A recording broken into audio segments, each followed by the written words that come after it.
Isa na naman nating kababayan ang sumakses abroad. Meet Ronnie Bandong McSorley ang nagpakilala ng mga sausawang Pinoy sa United Kingdom. 2017 ang simula ni Ronnie ang kanyang negosyo roon at unti-unting nakikilala sa iba pang bansa sa Europa.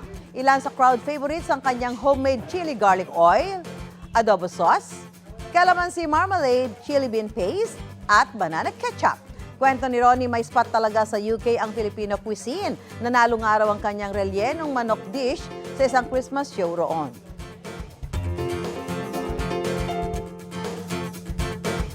Gusto mo bang mauna sa mga balita?